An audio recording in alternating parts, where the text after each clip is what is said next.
No question? Okay. A question about concerning what you just said.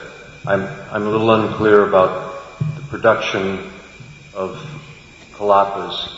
One kalapa with a supporting cause, one nutritive, one octad kalapa produces another kalapa. You say 12 generations. That's the second generation, is the second kalapa. Then the third generation, after that first kalapa produces a second kalapa, does it cease or can it produce a second kalapa? In other words, can one kalapa actually produce two kalapas, or does it only produce one kalapa and then cease? And then the second kalapa would produce the third kalapa and so on and so forth. Yes. The second way. Yes. So my meaning is within one kalapa there is nutritive essence. Then another kalapa there is also nutritive essence. When they reach static stage only, at that time they can be supporting cause, they can be producing cause. When digestive fire supported. So one kalapa can only produce one kalapa.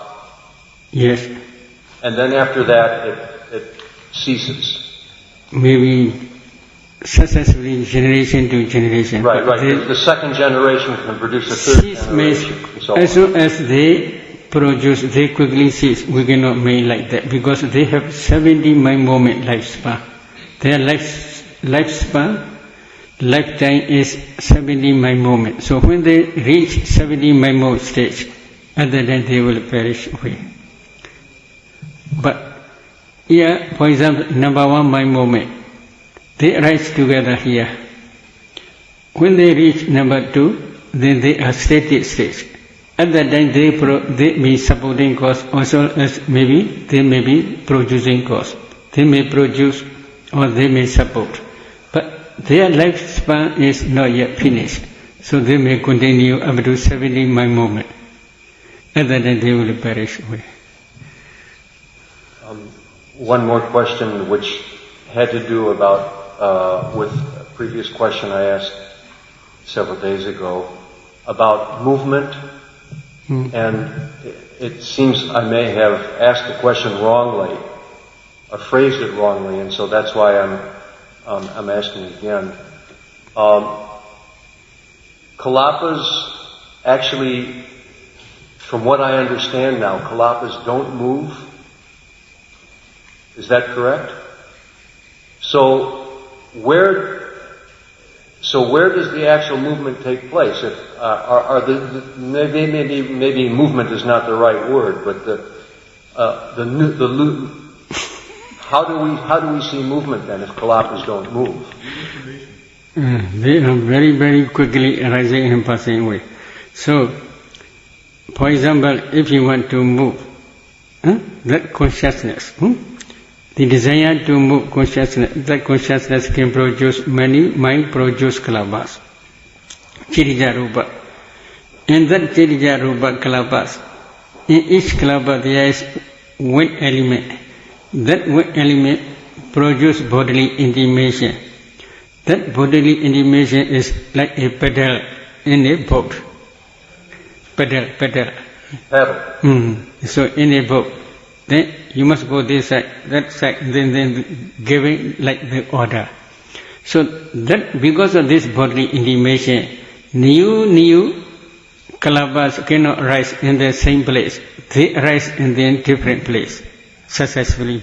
So actually in the lifespan of a single kalapa, there is no movement. No movement. The seeming movement only takes place because the kalapa that arises from that first initial kalapa is in a different location. Yes, it is true. Okay, thank you. But okay. Sayadaw, related to just now the question, that means if number two nutritive essence of nutriment produce kalapa. If let's say the lifespan is still alive, that means he still can give a support as a supporting cause for the number 5 generation. Is it? Do you mean like that? If the lifespan is still 70 mind moment? Maybe if they support one kalapa, their energy finish. They cannot. Maybe lifespan is still, but their energy is cannot do anything. So likewise for this pure organic kalapa, there's a nutritive essence also. So once they produce the first generation, it will perish also, right? It will maybe not. When the lifespan finish, they perish. Lifespan also 70 mind moment. Up to 70 mind moment, they will still alive. Okay. Although they still alive, if they do their function, they cannot do more function. So that means it will not produce more generation already, right? Just the first generation, right? Yes, but that first generation will produce another second generation. Second generation will produce that generation only. Okay. So the relative of mine passed away. After 2 days, I still can see her eyes blinking. How does it cause this kind of duty? You can explain? Maybe because of wind element only. Wind element can produce movement. Wind element can produce? Movement. Because according to, for example, you may see corpses are burning. At that time corpse also moving because of heat. Because of heat, then wind element also doing different ways. So because of this reason, that corpse also moving. So it's caused by the wind and the temperature, is it? Yes. Last night I had talked about karma. Today I want to correct about karma. For human beings, 12 types of unwholesome karma. Lobha mula, dosa mula, and moha mula, 12. And then 8 mahakusala. These 20 for human beings, they can produce its result.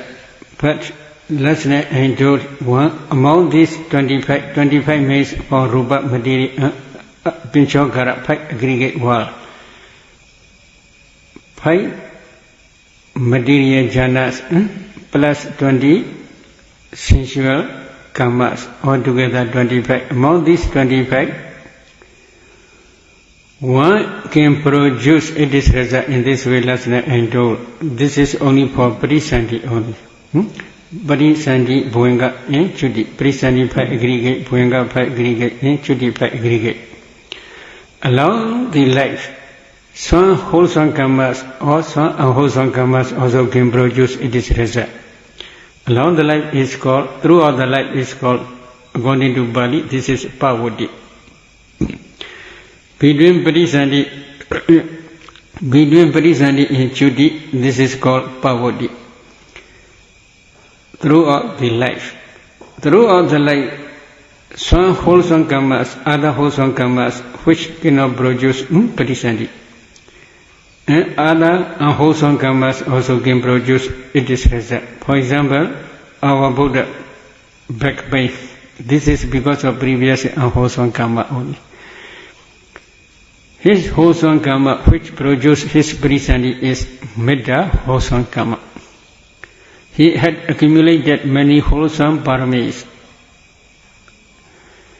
But among these paramis, only one Metta Bhavana wholesome karma can produce his Parisandhi aggregate, as well as Bhuanga 5 aggregate and Chudi 5 aggregate.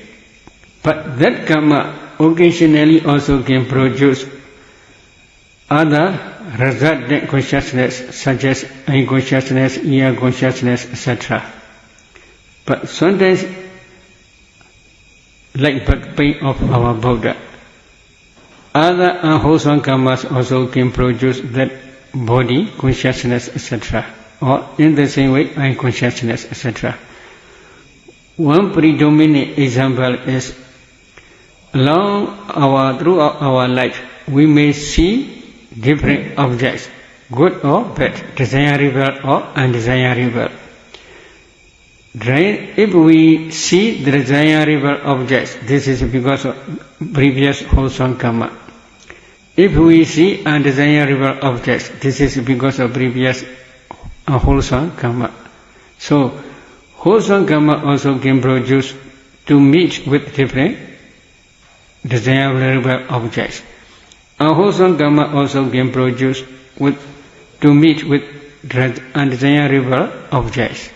So, in time of poverty throughout the life, among these 20 wholesome and unwholesome karmas, anyone can produce its result. But in time of Brisani, only one type of karma can produce its result. That means one type of karma only produce Brisani by aggregate, Bhuenga by aggregate, and Chuti by aggregate. About the lifespan in the Deva realms, for example, in the Tavatimsa Deva realm, we find in the Anguttara Nikaya that 100 human years are a day and a night in the Tavatimsa Deva realm. And one of their years has 360 days and nights, and they live for 1,000 such years. So you can calculate they live for 36 million years. But does it mean, is that the maximum lifespan? Yes, maximum. They say for the human realm, the maximum lifespan is 120 years. Maybe usually they calculate about 100 years only. 100 years only. Sometimes we find the number 120. But a few years ago there was a record, one woman in France, she was 122 years old. Maybe this is more like Benariva, Bhagula, Benariva, Ananda, Benariva, Mahagasva, etc. Benariva, Ananda more than 120. Benariva, Mahagasva more than 160. Benariva, Bhagula more than 160. Is that because they practice a lot of samadhi, the lifespan, or is it good karma, or both? Because of karma, both maybe, but especially karma, especially previous karma. But you're saying in the Deva realms, for example, the Tavatimsa Deva realms, 36 million years, that's the absolute maximum. No Deva can live longer than that. This is also maximum only, maybe a little bit more. A little bit more means, in some commentaries it is mentioned about the Bhumata Deva, who stay on the ground, Rokha Deva. Right.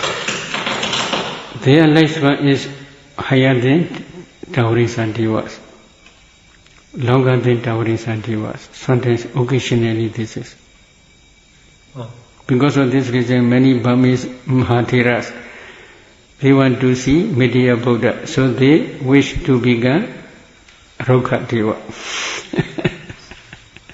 But isn't he in Tusita Deva realm? Tusita Deva realm, this is where the next Buddha, no? Maybe their lifespan may be longer than Tusita Deva also. Sometimes, occasionally only. But like human beings, maybe 100 years lifespan, it is true. But as soon as they pass, they may die also. So we cannot say exactly this is minimum standard only. In the same way, in Brahmawa also say, because of this reason there are 5 types of anagami. For example, Aviha maybe 1,000 aeons, their lifespan. But before 1,000, they may pass away. They may begin Raha and they may pass away, like Upaga.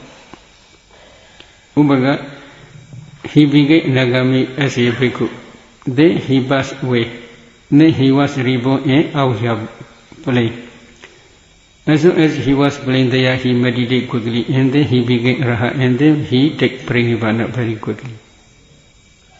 About this business of kalapas moving, you're saying they actually don't move, yes, but because there's another generation which is a little bit further away, there appears to be a movement. Yes, different place they rise and pass away. Because at the same time, many kalabas are rising and passing away simultaneously. Because of this reason, according to Visuddhimagga's explanation, if you can measure the quantity of your kalabas at the same time, which are rising and passing away at the same time, at same moment, there may be kilo, and I don't know, in our country there's a basket. That maybe that basket size. Dhoni Mada. Dhoni Mada means in our country when we measure paddies we use this dhoni. That dhoni may be 20 kilo maybe about. So 20 kilos about kalabas if you can measure. So these kalabas are uncountable. They are rising and passing away simultaneously. But because of the bodily intimation, they cannot rise the same place, same location. They rise and pass away in different locations. So you can see movement only. But can they appear? Can the next generation of kalabas appear in a totally different place, or is there a maximum? Different place, totally different place. But if they start, then same place. If they move, then different place. And is there a minimum where they sort of move? Maybe just 1 millimeter or one. They can appear 1 millimeter away, or we cannot say easily because if you are sitting in an aeroplane, then it will move very, very quickly.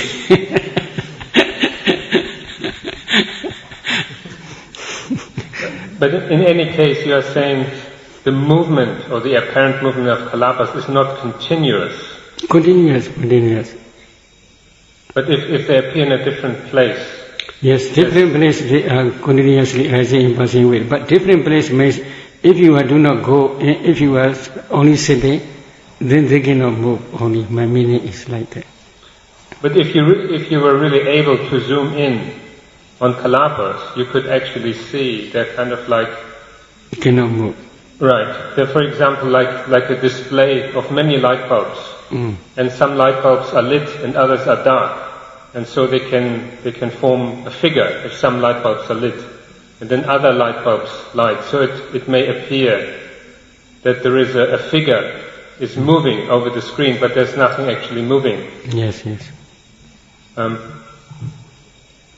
What about light? Is that also consist of kalabas? Here mind may be concentrated, especially jhana concentration or vipassana concentration. They can produce kalabas. One mind moment can produce uncountable, mind produce kalabas.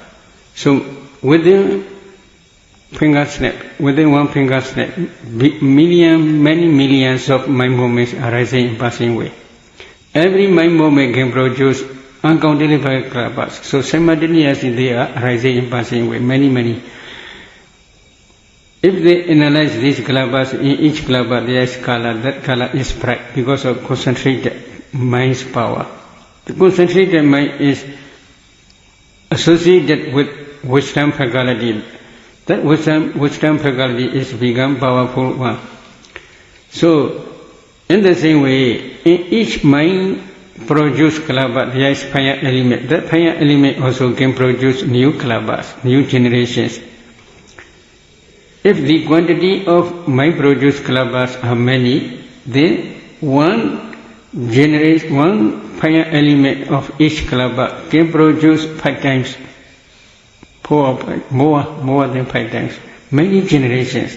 So because of this, in those kalabas, temperature produced kalabas also there is color in every kalaba. That color also bright. So combination of these two types of colors, mind produce kalabas color and temperature produce kalabas color, they together became light. This is called the light of wisdom. But mind produce kalabas color is only internally, not externally. But temperature produce kalabas color is not only internally but also externally. Depending on the power of concentration in wisdom faculty, they may spread up to many areas. Especially Buddhas, when he is reflecting Patana, his wisdom faculty became very powerful. That powerful wisdom faculty is associated with consciousness. That consciousness can produce this light up to infinite universe. But not only at that time, but also this light is still present in our world. This is mentioned in commentary. I just was thinking of physical light, like light from a light bulb or light from the sun. Does it also consist of kalapas? Yes, kalapas. Very subtle, very gentle. The light of wisdom also kalapas. This is also very gentle. But here, if you can discern for elements meditation, and if you have enough concentration, here also in space you can see very gentle, very subtle kalapas. But so these kalapas, they don't move continuously. They appear in different places. Maybe it depends on this is temperature. Produced kalapas are successfully rising and passing away for many generations, for many years. But if they cannot produce, they will disappear. If they can still produce, they will stay for a long time. For example, Buddha's the light of wisdom. This is external, this is temperature produced kalapas. This kalapas energy is very strong. So because of this reason, they are still existing nowadays. This is according to community's explanation.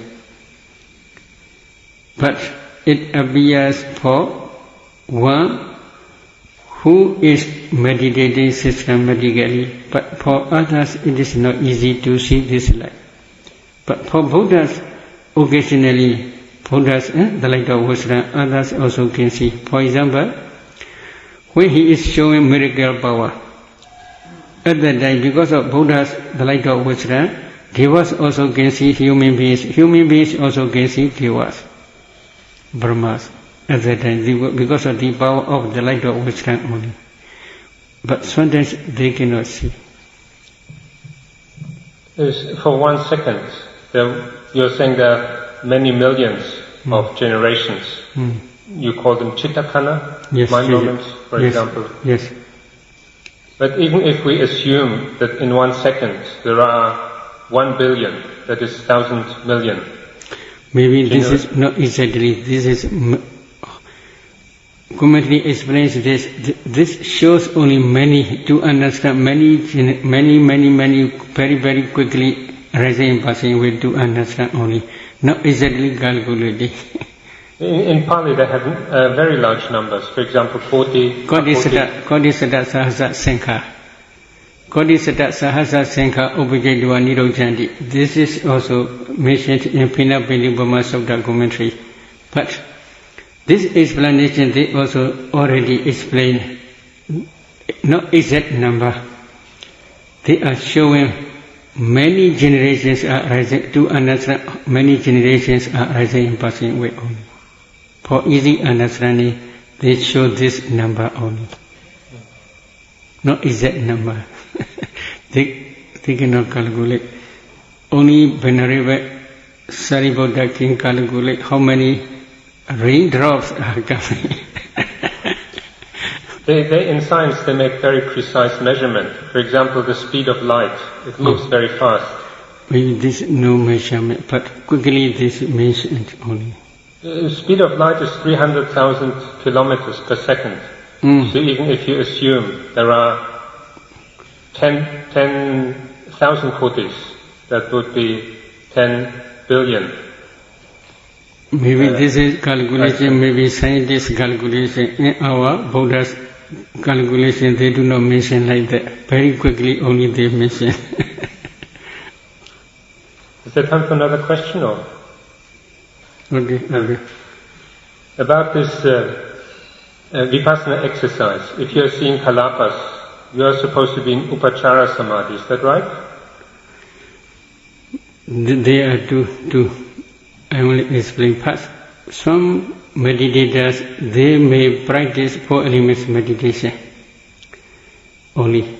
They do not practice jhana. This is one side. Another side is they practice samatha thoroughly pass, they attain jhanas. Maybe they may attain 8 attainments, 8 types of jhanas. If they attain jhana, every sitting they must re-establish their concentration. Especially commentaries suggest to re-establish fourth jhana. So every sitting they re-establish that fourth jhana. When they emerge from fourth jhana, they must discern 4 elements systematically. As soon as they emerge from their fourth jhana is behind only. At that time fourth jhana disappears. No, there is no fourth jhana concentration. But based on this fourth jhana concentration, they discern 4 elements systematically. At that time, because of previous concentration supporting cause, they can clearly see 4 elements very quickly and clearly. While they are discerning 4 elements meditation systematically, when they see kalabas, in each kalaba, if they can discern 4 elements, this at that time also still there is concentration. That concentration, Visuddhimagga says this is excess concentration. But Pramata Mechusa Mahadiga explains this is not real excess concentration. This is metaphorically excess concentration. Real concentration is momentary concentration only. Why? If you practice 4 elements meditation systematically up to the stage when you can discern 4 elements in each kalaba, if you can continue to concentrate on those four elements of each kalaba, how you may try hard, you cannot attain jhana, because kalabas are very small, very subatomic size only. This is one reason. In these kalabas, you must discern 4 elements. You must try to penetrate 4 elements in these kalabas. They are, as you discern, they vanish away. Then you must discern another one. Then another also will vanish away. Then you must another 4 elements. Another. So because the object is always changing, then you cannot penetrate only on one object for a long time. You cannot stay on one object. If you want to attain jhana object must be stable. But here, no object is not stable. So you cannot attain jhana. Close to jhana concentration is called real excess concentration. But here there is no jhana. So it cannot be real excess concentration. But metaphorically it is also called excess concentration. Why? Near jhana concentration and this concentration is similar to each other. Because of this similarity, commentator explains metaphorically this is excess concentration only. Really this is kanika samadhi, momentary concentration only. Based on that concentration, if you discern ultimate materiality, mentality and their causes, and then you can contemplate them as nature, dukkha, anatta. At that time also, you may have enough concentration in the nature of nature, or in the nature of dukkha, or in the nature of anatta of those formations. That concentration is also called momentary concentration, kanika concentration only. Not excess concentration. But to use a more general term, sometimes we find in the suttas the term vinivaranata citta, a mind free from the hindrances. This is especially jhana concentration. But that excess concentration, similarly, this 4 elements meditation's concentration also can remove temporarily with nivranas. Sometimes the Buddha would give his graduate teaching, and when he sees about dana, saddha, and so on. Yes, and then usually he teaches jhana concentration. But if the people listen to him, then they cannot be in jhana. Possible way is not only this time. For example, Super Buddha, for example, when he is listening this Dhamma graduate saying, he already attained jhana. Why? Because this is not first step for him. When we can say, before Buddha is preaching his Dhamma, he reflects the other's mind. Today, who will understand Four Noble Truth? If he reflect, investigate the other's mind, he see only Super Buddha, one person. His insight knowledge become Vidyava. Today, if I try Dhamma, he will become Sotapanna, he understand. So because of this reason, Buddha says gradual teaching at that time. Dhanagata, Silagata, Sakagata, Megagata, etc. in this way. When he began Vinivarana Chaita, means at that time, Super Buddha can follow the teaching of the Buddha and he can quickly attain jhana. Why? Not only this time, before this Dhamma, he had been practiced Samatha Vipassana thoroughly for many times. Now it is, he began, his insight became Vidyava. At that time only, the Bali text, Udana Bali mentioned Vinivarana Chaita in this way. At that time he already attained jhana. And then he gained desa, ultimate materiality, ultimate mentality and their causes, and they contemplate then these formations as nature, dukkha, anatta, following the Buddha's teaching. Because of this reason, at the end of Buddha's teaching, he became Sotapanna only. I'm just trying to establish the fact if somebody does the kalapa analysis and his mind is free from the hindrances, no matter what you want to call it, does it mean if there's a hindrance is coming into his mind, however subtle, he stops seeing kalapas? Maybe at the time when he sees kalapas, at the hindrances, when he sees kalapas, if he can discern ultimate materiality of kalapas, at that time hindrances will not appear. But occasionally, when you are practicing vipassana, you may understand if you practice practically. Sometimes in Mahasrivrana Sutta, Buddha teaches Saragawa Chaitan Saraga Chaitandi Bhajanadi, Vidaragawa Chaitan Vidaraga Chaitandi Bhajanadi. In this way Buddha taught. When they are meditating also they are Saraga Chaitan, the consciousness which is associated with Raga also may arise. At that time also you must contemplate them as anicca, dukkha, anatta only.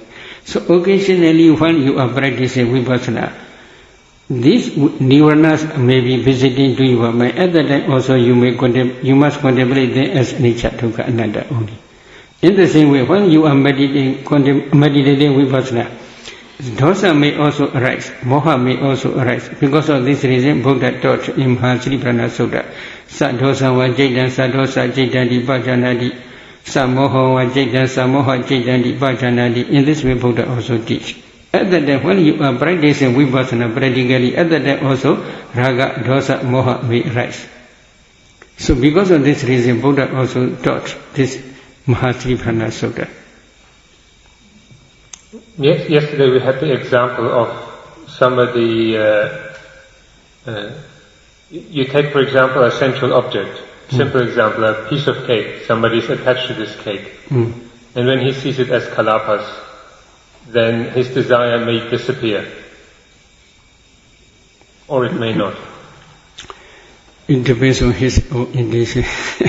If he really see kalapas, if he can taste ultimate materiality in this case, then temporarily attachment may disappear. Temporarily means if he pay attention again, if he want to eat, then he may eat. My actual question is, why would the analysis into kalapas, why is that better for making attachments disappear? Maybe Buddha's the only way is Noble Eightfold Path. More Noble Eightfold Path, number one is Samadhi. What is Samadhi? There are 4 types of Samadhi. Dukkha Jnana, Dukkha Samudaya Jnana, Dukkha Nirodha Jnana, Dukkha Nirodha Gaminiya Paribraya Jnana. The understanding of the Noble Truth of suffering. What is Noble Truth of suffering? This ultimate materiality and mentality only. When you see kalapas, if you analyze kalapas, then at that time you will understand ultimate materiality. At that time only you will understand the Noble Truth of suffering, dukkha sajja. This dukkha sajja is the object of vipassana. You must contemplate them as anicca, dukkha and anatta. At that time only, that insight knowledge can remove, can suppress these hindrances temporarily only, not permanently. If you attain anagami states, your anagami path knowledge will destroy completely this sensual desire, sensual attachment. At that time only Kama Raga will disappear. As long as you do not yet attain anagami states, then the sensual desire, depending on unwise attention, may appear again. This is not quite the answer I expected. I would want to know why this kind of subtle analysis is possible, because to some extent everybody can see a piece of cake or other sensual objects, they are impermanent. Maybe this is superficial impermanent only. Real impermanent nature is you must see ultimate materiality and ultimate mentality. Without understanding ultimate materiality and mentality, you have no samadhi. If you have no samadhi, then if you practice samatha and vipassana, your samatha vipassana will be just only superficial, not real vipassana. Because samadhi means understanding of noble truth of suffering or the Four Noble Truths. Among Four Noble Truths, the dukkha sitya dhammas, 5 aggregates, and samudaya sitya dhammas, their causes, are the object of vipassana. You must contemplate then these two types of noble truths as anicca, dukkha, anatta. Without understanding these two noble truths, if you contemplate them as anicca, dukkha, anatta, thus anicca, dukkha, anatta is not real anicca, dukkha, anatta, only just hearsay only, just superficial only. If one contemplates, like in this detail, there are some characteristics which make an object subha, nice color and nice taste and so on. So if you go to this level of analysis into kalapas, they disappear. They're not exactly there in the same form. But that would also be true of asubha. You have, for example, blood or bones. If you analyze them in the level of kalapas, whatever was repulsive, it also disappears. Maybe there is two types of asubha. One asubha is to attain jhana. One asubha is for adinava. Adinava means this is the one type of characteristic of dukkha only. Adinava means false, to see the false only. Asubha is reversible, you must pay attention in the vipassana. When you are paying attention in vipassana, first you must try to see kalapas. And then you must analyze these kalapas. If you see these kalapas, then you should try to see these rupas are always associated with bad smell, bad taste, bad color, etc. Because of this reason they are reversible. So you should pay attention to this reversiveness only as asubha. But that asubha is the one type of characteristic of dukkha only. Okay, today let us stop here. Sharing merit. Idame bonya asvakhya waha hodu idame bonya nibbana sa Pachayo hodu idame bonya sabha sadhana vajema tesabe mesama bonya vaga labandu sadhu sadhu sadhu.